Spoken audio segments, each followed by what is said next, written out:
Good evening, everyone. Tonight we will enter the world of quiet gardens and whispered secrets, where the gentle rustle of leaves can sometimes mask the echoes of unspoken truths. In the heart of St. Mary Mead, a seemingly tranquil English village, lies a tapestry of lives interwoven with threads of desire, deception, and the profound complexities of human nature. Our journey begins, as it often does, with something seemingly insignificant, a forgotten item, a stray word, or, in this instance, a letter. A letter that, through a twist of fate, becomes the key to unlocking a hidden past and solving a mystery that no one ever knew existed. So, settle back, perhaps with a cup of tea, and let your mind wander through cobblestone paths and the drawing rooms of yesteryear. Prepare yourselves, for not all that seems peaceful truly is. Now let's start with the first chapter of The Letter with No Recipient. Chapter 1. The Curious Delivery. St. Mary Mead, with its ancient church spire piercing the crisp morning air, and its cottages nestled snugly amidst blooming roses, rarely offered anything more exciting than the occasional runaway cat, or a particularly stubborn jam-making mishap. Life here proceeded with a measured, predictable rhythm, a comforting hum that lulled its inhabitants into a sense of enduring security. Yet beneath this placid surface, as Miss Jane Marple often observed from her drawing-room window overlooking the village green, human dramas as old as time itself continually played out. It was a Tuesday morning, a day typically marked by the arrival of the weekly parcel from London and Mrs. Pringle's boisterous pronouncements on the inadequacies of the butcher's latest cut, when a minor deviation from the norm occurred at the village post office. Mr. Abernathy, the postmaster, a man whose life was dictated by stamps and postal routes, stood with a furrowed brow holding a cream-coloured envelope. Miss Marple, who had merely popped in for her bi-weekly copy of the Church Times, observed his unusual agitation. "Most peculiar, Miss Marple," Mr. Abernathy announced, more to himself than to her, but his voice, carrying through the quiet office, drew her immediate attention. He held up the offending item. "Addressed to Miss Eleanor Vance, it is, but, as you know, Miss Vance passed away a month ago." "Natural causes," Dr. Evelyn said. "Heart failure. And what's more, there's no return address, just a smudge of a postmark. Somewhere up north, I reckon. It's been sent back to us. No one to deliver it to, no one to send it back to."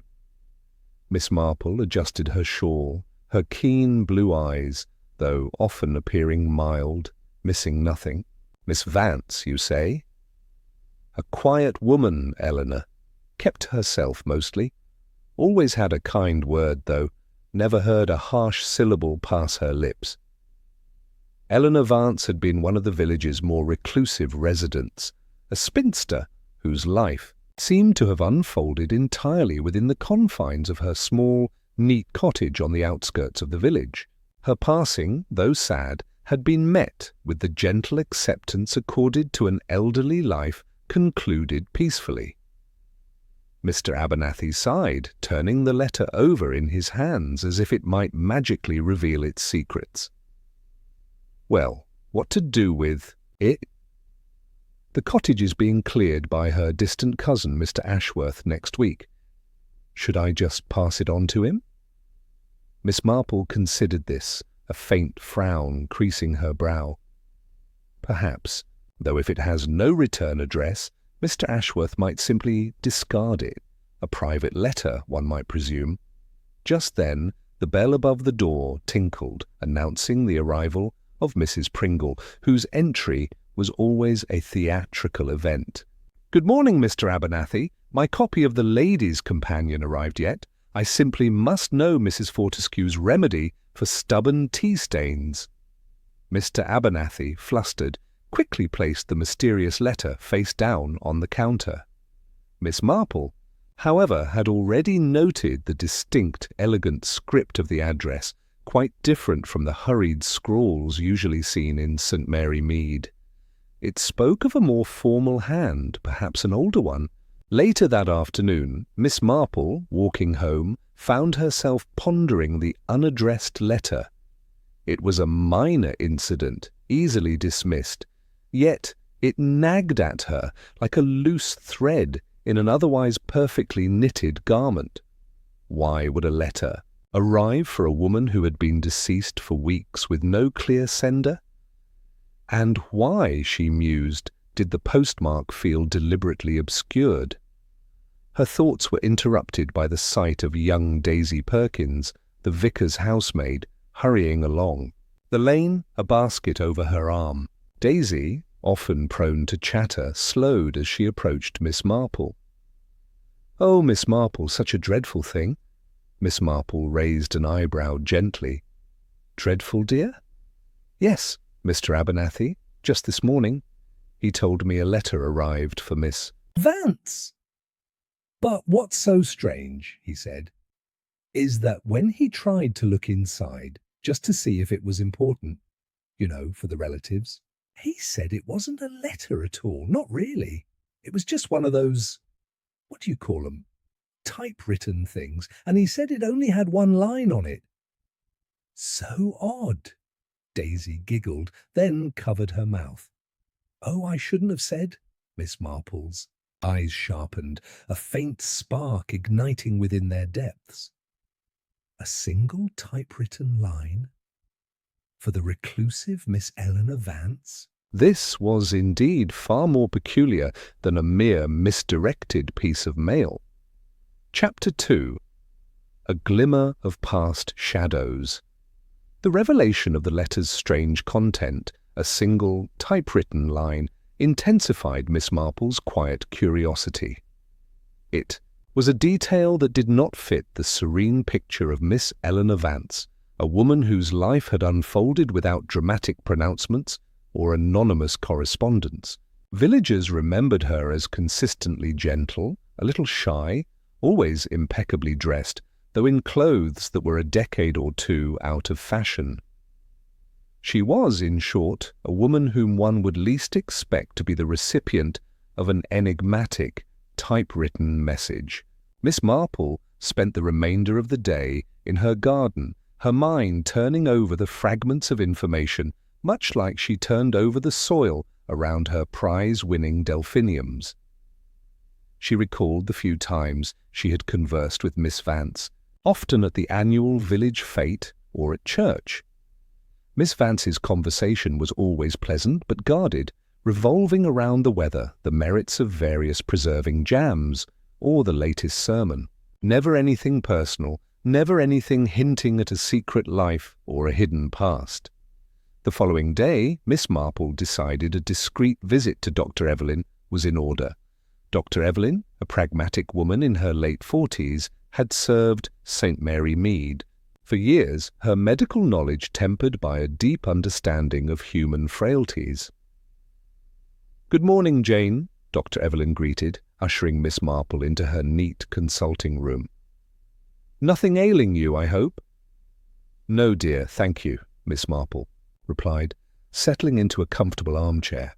"It's merely a matter of idle curiosity, I confess. That letter that arrived for poor Miss Vance after her passing, it quite set the village gossips alight, you know." Dr. Evelyn smiled faintly.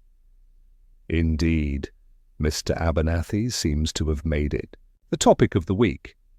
Daisy Perkins informed me yesterday morning about the single typewritten line, a most unusual detail." She paused, then added, "Eleanor's passing was quite textbook. A heart weakened by age, the end came quickly and peacefully. No suspicious circumstances whatsoever." "And you were quite thorough, I'm sure, dear," Miss Marple said, her gaze steady. "Always so meticulous." "Of course," Dr. Evelyn confirmed. "As a matter of fact, I went over twice. Eleanor was a patient of mine for years, never in robust health, but managed well enough. Nothing out of the ordinary in her final moments. A gentle slipping away." Miss Marple nodded, seemingly satisfied. So it would seem. It does make one wonder about the nature of that letter, though. A typewritten message. It suggests a certain formality, perhaps even a distance, not the sort of thing one usually receives from a well-wisher. Later that afternoon, Miss Marple observed Mr. Ashworth and his wife, Miss Vance's distant cousins, arriving at the late Miss Vance's cottage. Mr. Ashworth, a rather portly man with an air of self-importance, was overseeing the removal of furniture and personal effects, presumably for auction or donation. Miss Marple, seizing the opportunity, took a leisurely stroll past the cottage, her eyes scanning its familiar exterior. The cottage, small and detached, stood amidst a well-tended garden, though now a little overgrown. Through the open windows, she could glimpse the interiors. They looked remarkably sparse, even for a reclusive individual. It struck Miss Marple that Miss Vance's home, usually so fastidiously kept, seemed almost sterile. It lacked the comforting clutter, the small, intimate signs of a life lived. It was as if Miss Vance had not truly inhabited the space, but merely resided there. As she walked by, she saw Mrs. Ashworth dusting a bookshelf near a window. A shaft of sunlight illuminated a particular spot on the shelf, slightly lower than eye level. It was a space that had clearly held something for a long time. The wood beneath was lighter, untouched by dust, a neat rectangle where an object had once rested. But what truly caught Miss Marple's attention was a small, almost imperceptible indentation on the back wall of the shelf, as if something had been pressed against it repeatedly. It was too low for a book, too precise for a vase. It suggested something specific, something now gone. Miss Marple continued her walk, her mind now far from the gentle hum of St. Mary Mead. The pristine nature of the cottage, combined with that subtle mark on the shelf, began to paint a different picture. Eleanor Vance, the quiet, reclusive spinster, might have been far more complex than anyone had imagined, and the single, typewritten line of that letter, whatever it contained, was undeniably connected to it. Chapter 3. The Missing Memory. The subtle indentation on the bookshelf continued to pique Miss Marple's interest. It implied a recent removal, something specific that had occupied that precise spot for a considerable time. What kind of object would leave such a mark, and why? Would it have been removed so swiftly after Miss Vance's death? These thoughts swirled in her mind as she resumed her daily routines, always with an ear open for snippets of village gossip, particularly concerning Miss Vance. She knew that Mrs. Pringle, being the village's foremost authority on all matters, social and domestic, would be an invaluable, if sometimes overly embellished, source of information. Miss Marple decided to pay a call, ostensibly to borrow a recipe for her elderflower cordial, but with a deeper agenda. "Oh, Miss Marple, come in, Mrs. Pringle chirped, her small drawing-room a riot of floral chintz and overflowing doilies. "You heard about that dreadful letter for poor Eleanor Vance, I suppose? A typewritten message, imagine, not even a proper signature. What are people coming to, I ask you?" "Indeed, Mrs. Pringle, it is rather unusual," Miss Marple agreed, accepting a cup of surprisingly strong tea. "Poor Miss Vance, such a private person. I can't imagine her being involved in anything clandestine." Mrs. Pringle leaned forward conspiratorially, her eyes gleaming. "Well now, Jane, you might be surprised. Eleanor always kept herself to herself, yes, but there was that one time. Oh, it must have been 25 years ago now, before your time perhaps even." Miss Marple smiled. "My memory serves me well, I assure you." "Of course," Mrs. Pringle conceded, pleased. "Well, there was a man, a peculiar visitor he was, dressed in city clothes, not from around here. He called on Eleanor quite unexpectedly. Stayed only an hour or so.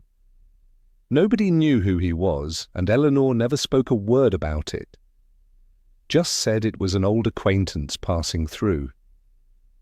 But he left quite abruptly, and she looked rather pale afterwards. Never saw him again. An old acquaintance, Miss Marple repeated thoughtfully. Did he look distressed? More like hurried, Mrs. Pringle mused. Like he had somewhere urgent to be or something he was trying to outrun. But that was the only time. Eleanor was always very contained. Miss Marple steered the conversation back to Miss Vance's habits. Did Miss Vance have any particular hobbies, Mrs. Pringle? Beyond her gardening, of course. Hobbies? Well, she was quite the reader. Always. Borrowing books from the library. And she did write a great deal, always had a little notebook or a diary, tucked away. Said it helped her organize her thoughts. A very methodical woman, Eleanor was. Mrs. Pringle paused, taking a sip of her tea. A real shame her cousins are just bundling everything up. I offered to help sort, but Mr. Ashworth said they had it. Under control. Rather curt, he was. Said they found no diaries, just old recipe books and some gardening journals. Most unusual for Eleanor not to have her diary. Miss Marple's teacup paused halfway to her lips. No diaries? For a woman described as very methodical and someone who always had a little notebook or a diary? This was more than unusual. It was a glaring omission. The indentation on the shelf, the typewritten letter, and now a missing diary. A pattern was slowly, subtly emerging, a pattern that spoke not of natural, peaceful passing, but of something deliberately obscured. As she left Mrs. Pringle's, Miss Marple's step was a little quicker, her mind racing. Someone had taken Miss Vance's diary. But why? And what secrets could it possibly hold that would prompt such a swift and thorough disappearance, especially from a life that seemed utterly devoid of drama? The quiet hum of St. Mary Mead now seemed to carry a faint, unsettling dissonance. Chapter 4. A Fragmented Revelation. The missing diary solidified Miss Marple's growing suspicion that Miss Vance's quiet life was not as transparent as it appeared. A person so meticulous about recording her thoughts would not simply cease to do so, nor would her most personal effects vanish without reason. It strongly suggested a deliberate removal, and that meant someone had something to hide or to protect. Her next chance encounter was with Mr. Finch, the young curate, who possessed a shy earnestness and a commendable dedication to his duties. Miss Marple found him in the vestry, meticulously cataloguing old parish records. He had, she recalled, been asked to assist Mr. Ashworth with the inventory of Miss Vance's books. "Good morning, Mr. Finch," Miss Marple greeted, her voice soft. "Still diligently working, I see." Mr. Finch flushed slightly. "Good morning, Miss Marple. Yes, a task I enjoy despite its demands. I've just returned from Miss Vance's cottage, helping Mr. Ashworth sort through her library, a modest collection but several interesting botanical texts."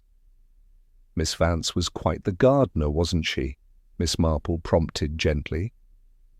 "Indeed," Mr. Finch confirmed, "though I found one book particularly odd.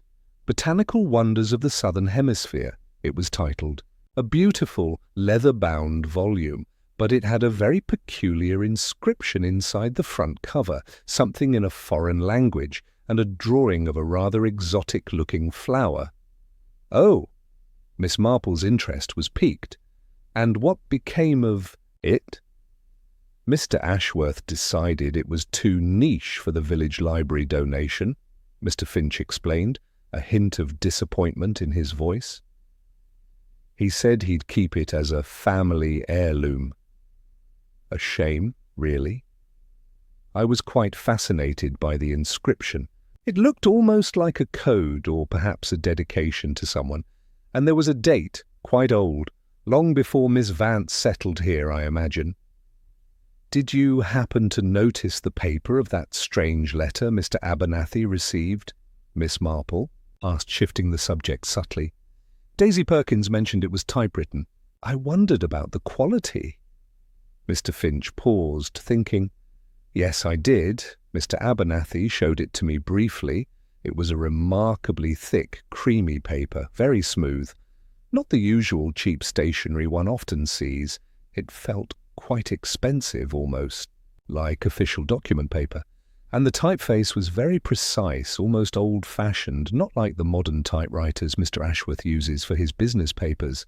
Miss Marple filed this away. High-quality paper, an old-fashioned typeface, and an exotic botanical book with a foreign inscription, now conveniently removed by Mr. Ashworth. The pieces, though disparate, were beginning to align. As Mr. Finch turned back to his records, a small, dried object slipped from between the pages of a large, antiquated Bible he was cataloguing. He bent to pick it up, his face reddening slightly. "Oh, dear, this must have been tucked in here by Miss Vance. A pressed flower, you see. I found it in another book of hers, a collection of hymns, just yesterday. I was meaning to give it to Mrs. Pringle for her collection." He extended it to Miss Marple. It was indeed a pressed flower, its delicate petals a vibrant shade of crimson, unlike anything Miss Marple had ever seen in the English countryside. She examined it closely. Its shape, its hue, its unique structure. It was certainly not native to St. Mary Mead, nor to any English garden she knew.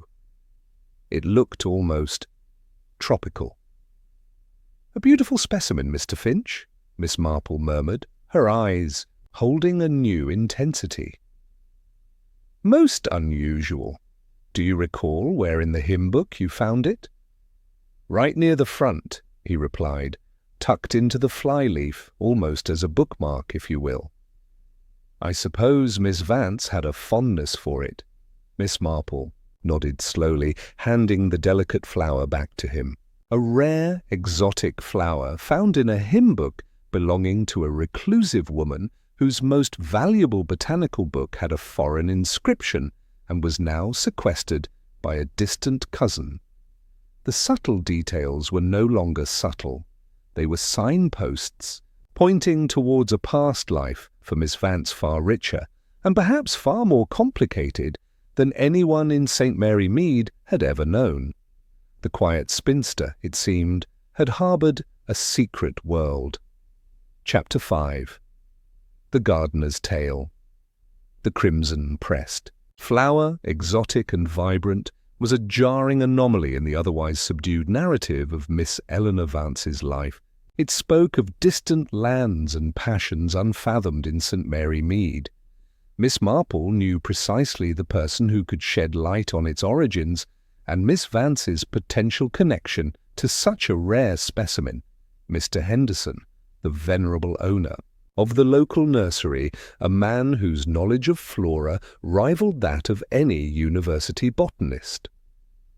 She found Mr. Henderson amidst his potting sheds, his hands caked with earth, a gentle smile creasing his weathered face. "Miss Marple, a pleasure to see you. Come to admire the new camellias, have we?" "In a way, Mr. Henderson," Miss Marple replied, her gaze settling on a tray of unusual seedlings. "I was wondering if you might enlighten me about a particular flower. A pressed one, you see, a vibrant crimson with rather delicate, almost feathery petals. Not native to our shores, I suspect?" Mr. Henderson pondered, his brow furrowing slightly. "Crimson, feathery petals, not local?" "Ah, you wouldn't be referring to Rauvolfia purpurea, would you? A magnificent bloom, but strictly tropical. From the jungles of South America, if I recall my textbooks correctly. Extremely difficult to cultivate outside its natural habitat, requires very specific conditions." "That sounds precisely like it," Miss Marple confirmed, a quiet satisfaction in her tone. "Did Miss Vance ever express an interest in such a plant?" Mr. Henderson chuckled softly. "Miss Vance Now that's a memory. Yes, she did, many years ago, came to me with a rather tattered sketch of one, asked if I knew of it, said it held a special significance to her. I told her it was nigh on impossible to grow here, but she was persistent. Later, I remember, she received a parcel addressed from abroad. It contained a peculiar seed packet, though I never saw the seeds themselves. I assumed she'd given up on the idea, as I never saw any evidence of such a plant in her garden. He paused, a flicker of remembrance in his eyes. Though now that I think of it, she did commission something rather unusual from old Mr. Davies, the carpenter, around the same time. A custom-built shed, mind you. Not for regular gardening tools, she stressed. Said it needed to be completely light-proof and temperature-controlled. Very specific instructions she had. Miss Marple's heart gave a little flutter. A light-proof and temperature-controlled shed? For growing tropical plants, perhaps. That's what I thought at the time, Mr. Henderson exclaimed. But she never seemed to use it for that.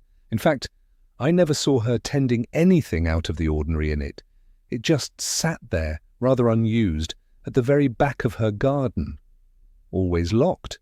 Mr. Davies even mentioned it had an unusual ventilation system, all very precise. A peculiar thing to install for a shed, he thought. The shed.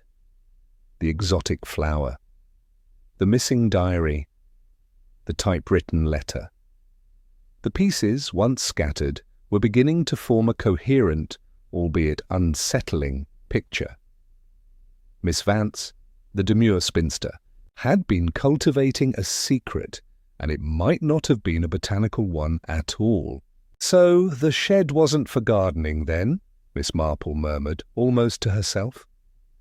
Mr. Henderson shook his head. No, not for gardening as I know it. Mr. Davies, when he finished it, swore it was built more like a small private laboratory than a potting shed. He even hinted at some kind of, well, he called it a contraption inside. A custom-built mechanism, he said, but he couldn't make head nor tail of its purpose.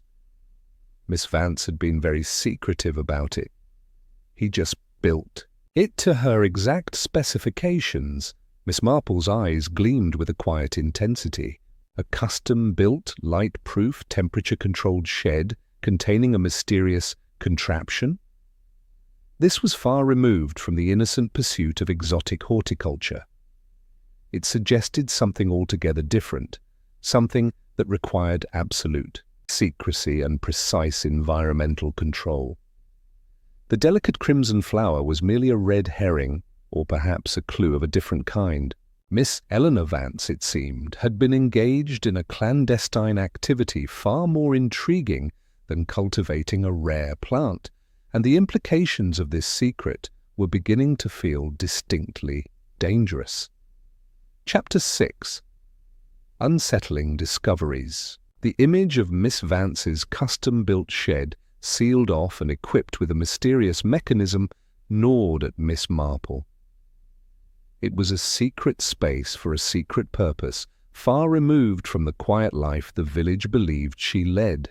Coupled with the typewritten letter, the missing diary, and the exotic flower, it painted a picture of a woman with a hidden, complex life.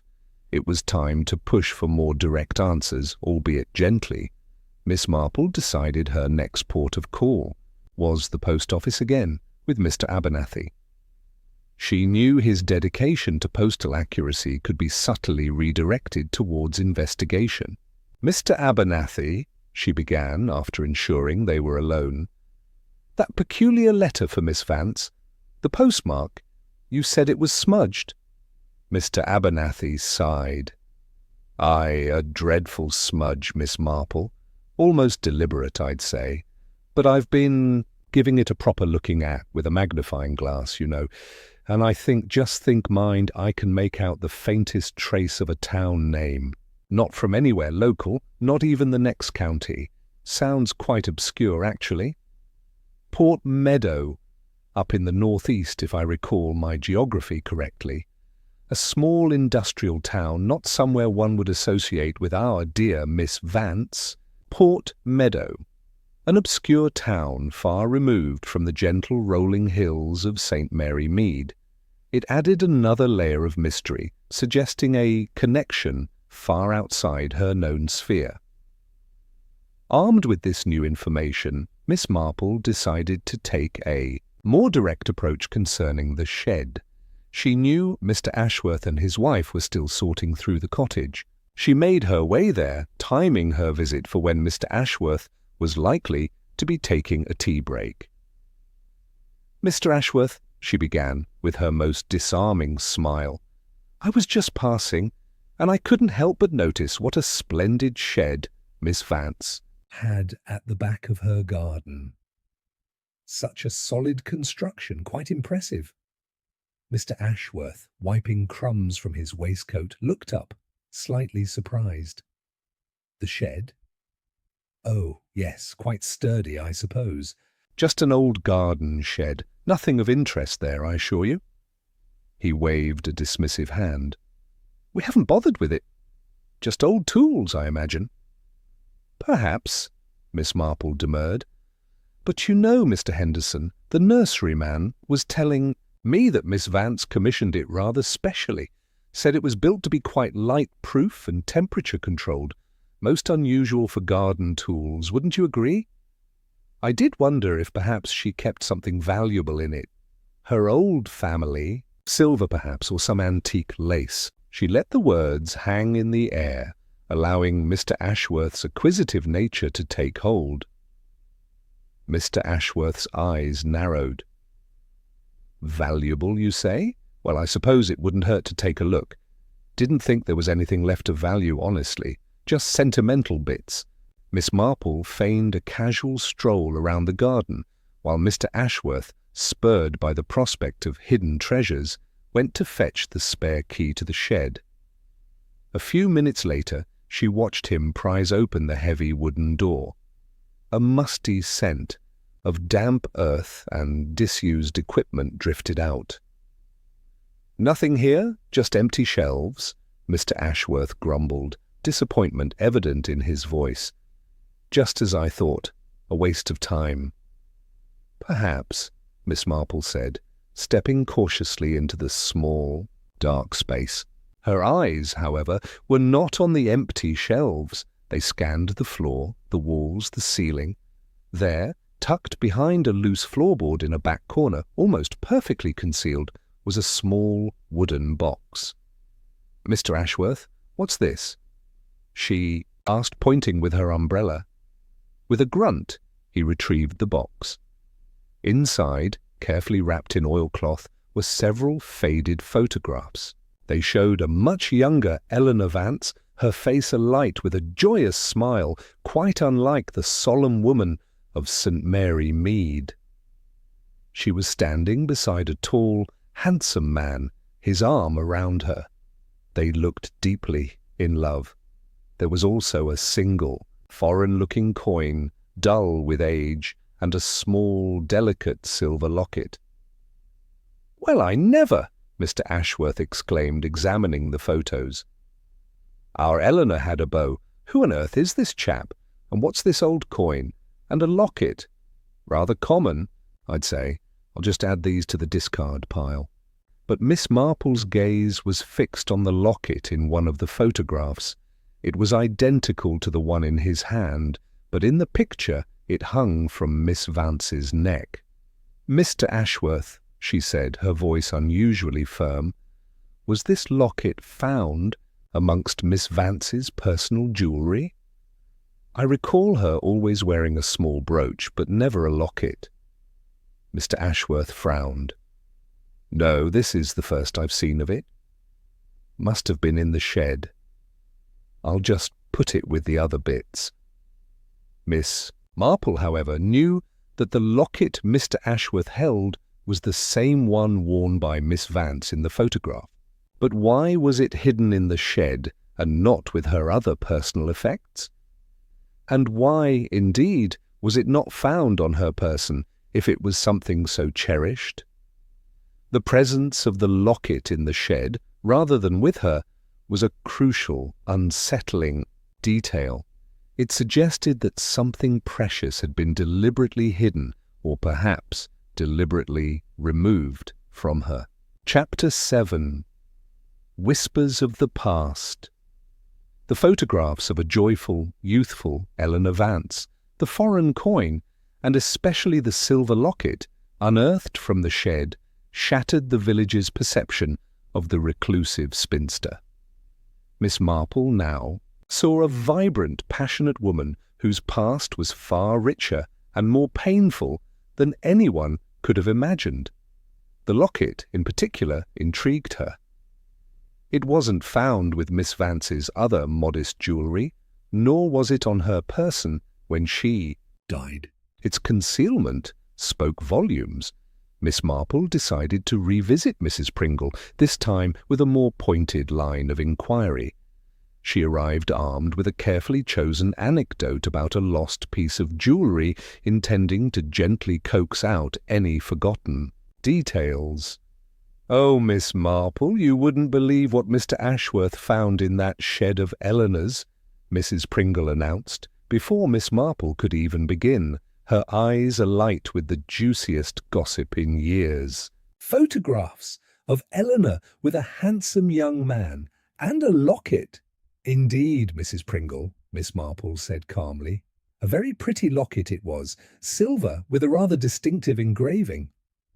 Mrs. Pringle's chatter faltered slightly. She looked At Miss Marple, a flicker of something, perhaps old memory, perhaps guilt, in her eyes. "A locket, you say? Silver? With a... Well, I suppose some families had them. A certain kind of family, perhaps." Miss Marple, sensing a hesitation, pressed on, but gently. "It reminded me, rather, of a locket I once saw you wear, many years ago, dear. When you were a young woman. Did it perhaps belong to a local family?" Mrs. Pringle fidgeted with the lace on her dress. "Well, yes, it did. Or a very similar one. Belonged to the Hendersons, not Mr. Henderson from the nursery, mind you. The other Hendersons, the wealthy ones who lived in the big house before it became the vicarage. They were quite a prominent family with a son, Edward. Such a dashing young man he was before he just disappeared." Miss Marple's heart gave a quiet thrum. Edward Henderson, the dashing young man in the photographs, disappeared. "Mrs. Pringle, that sounds most intriguing. What happened?" Mrs. Pringle leaned forward, her voice dropping to a theatrical whisper. "It was years and years ago, a terrible scandal. Edward, you see, was rather wild, and there were whispers of missing funds from the village trust. His father, a very proud man, paid it all back, hushed it up, and then Edward simply vanished. Fled the country, they said, too ashamed to face anyone, never heard from again." "Missing funds from the village trust," Miss Marple repeated slowly, connecting it to the misunderstanding that Mr. Ashworth's father might have exploited. "And Miss Vance, she knew Edward, I gather?" "Oh, they were quite inseparable for—" "A time," Mrs. Pringle confirmed. "Childhood sweethearts, everyone thought they'd marry. But after the scandal, Eleanor became so withdrawn. A broken heart, poor dear. And then she just became the quiet Eleanor we all knew." The pieces were falling into place with a chilling clarity. The exotic flower from a tropical land, the foreign coin, evidence of Edward's exile. The love affair, the scandal, the subsequent disappearance. But why the hidden locket? Why the shed? "And the locket, Mrs. Pringle?" Miss Marple asked, her voice softer than ever. "What became of the Hendersons' locket? Was it passed down, do you know?" Mrs. Pringle frowned, trying to recall. "I heard that Edward had given it to Eleanor before he left, a token of his affection, you know. But then it was never seen again. People assumed she'd hidden it away, or perhaps even thrown it into the river in her grief.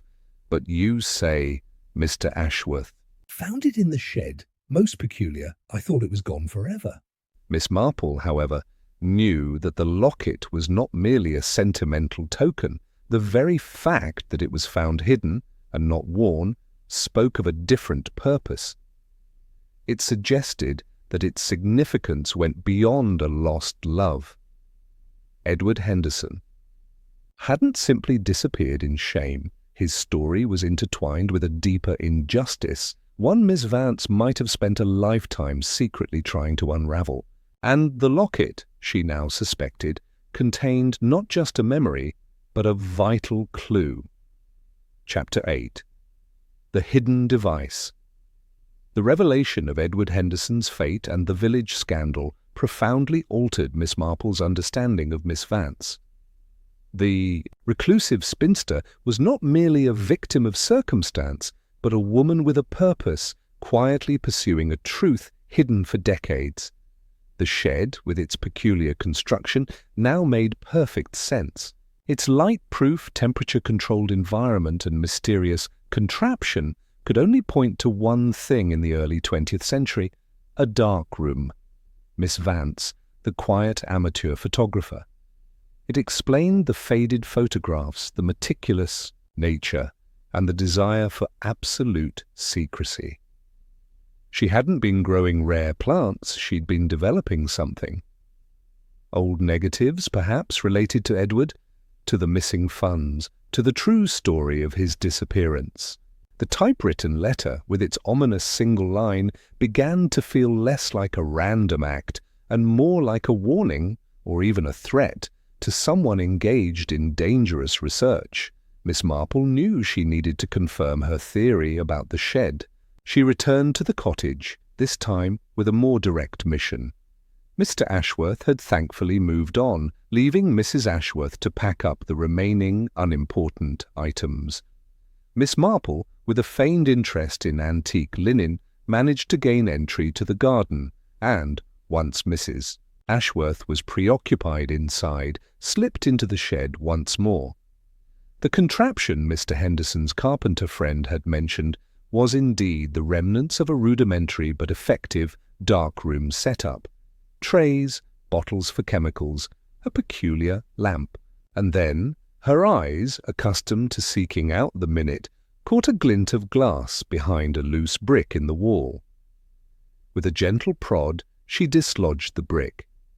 Tucked carefully into the hollow was a single, undeveloped, photographic plate. It was surprisingly well preserved, hinting at Miss Vance's meticulous care. Retrieving the plate, Miss Marple knew she couldn't develop it herself, but she knew just the man.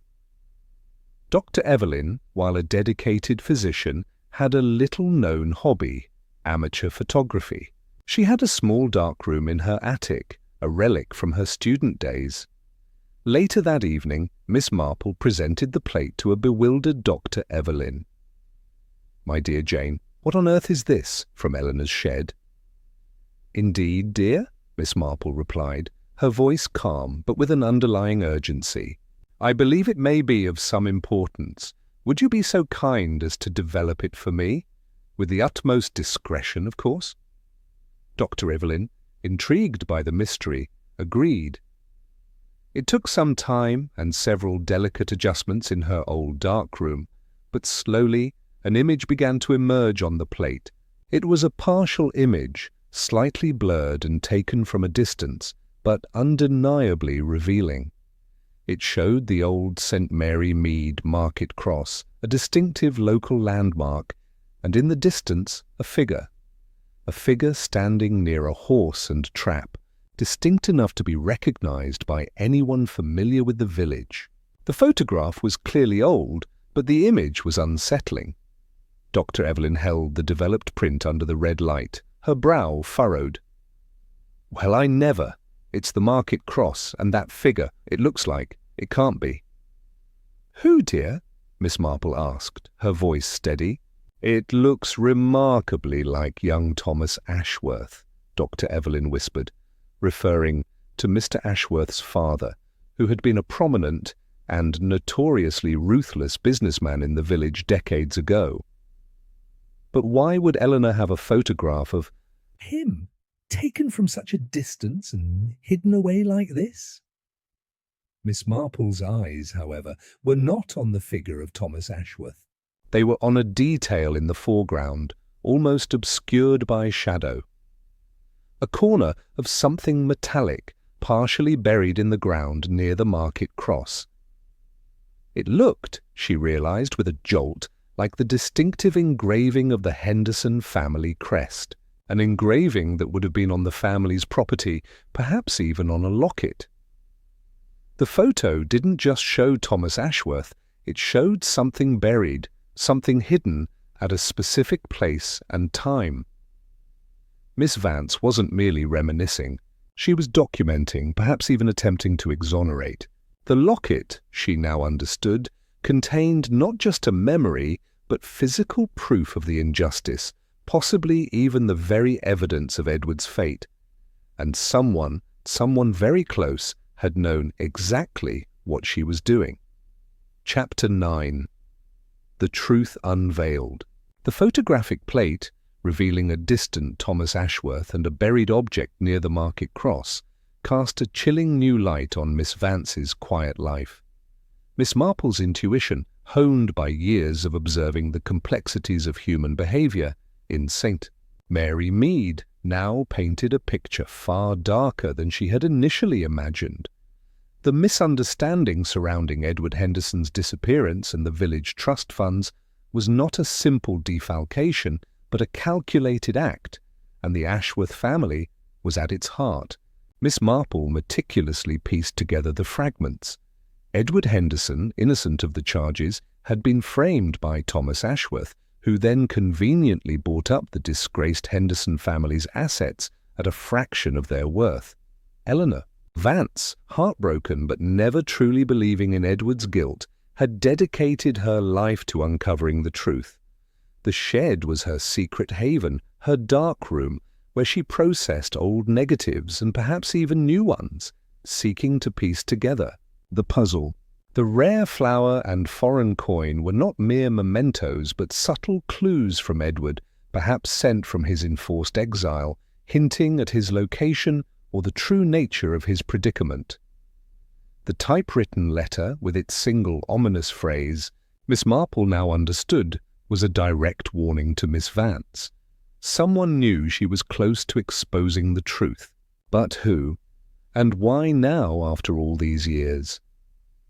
The answer, she realized, lay with the current Mr. Ashworth, Thomas's son, who was currently sorting through Miss Vance's belongings. He had the most to lose if the decades-old scandal resurfaced. Miss Marple reviewed Dr. Evelyn's initial report on Miss Vance's death. Heart failure, it read, a peaceful passing in her sleep.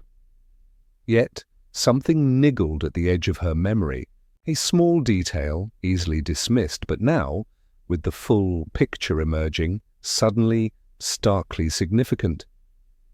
She remembered Dr. Evelyn mentioning a faint, almost imperceptible bruise on Miss Vance's wrist. At the time, it had been attributed to an old woman's delicate skin, perhaps from bumping against something in the night. But what if it wasn't? What if it was a mark of resistance? Miss Marple went to Dr. Evelyn's surgery. "My dear Dr. Evelyn," she began, "I recall you mentioning a small mark on Miss Vance's wrist when you examined her. A bruise, you thought it was." Dr. Evelyn, now fully engaged in the mystery, nodded slowly. "Yes, Jane, a tiny, faint discoloration. I put it down to fragile capillaries, nothing that caused alarm, especially given her age and condition." "And the heart failure, dear, was it sudden? Or could it have been exacerbated?" Miss Marple asked, her voice barely a whisper. Dr. Evelyn paused, her medical mind processing the implications. "Well, with a weakened heart, any sudden shock or stress could bring it on. Or a cumulative effect, perhaps. Something that slowly compromised her system, eventually tipping the balance. But there was no indication of such a thing. No indication, "That you looked for, dear," Miss Marple corrected gently. But if someone wished to silence Miss Vance and knew of her existing heart condition, a gradual, subtle method might be employed, something that would appear as natural causes. The locket, Miss Marple now surmised, was not just a symbol of love, but the key to Eleanor's final act. It contained, she believed, a microfiche, a tiny piece of film holding photographic proof of Edward's innocence and Thomas Ashworth's perfidy. Miss Vance would have kept it on her, perhaps even swallowed it in a moment of extreme duress. But it was found in the shed. This meant the shed had been accessed after her death, and the locket removed from her person. The bruise on the wrist, the typewritten warning, the missing locket, the exotic flower, and the frame-up of Edward Henderson. All connected, all pointing to the same insidious truth. Eleanor Vance's passing was not natural. She was silenced, and the perpetrator, Miss Marple was now certain, was the very man who stood to benefit most from her secrets remaining buried, Mr. Ashworth. The quiet calm of St. Mary Mead had indeed been a fragile veneer, concealing a deep-seated injustice and a recent, chilling crime. Miss Marple knew what she had to do. The time for subtle hints was over. Chapter 10. The Gentle Revelation.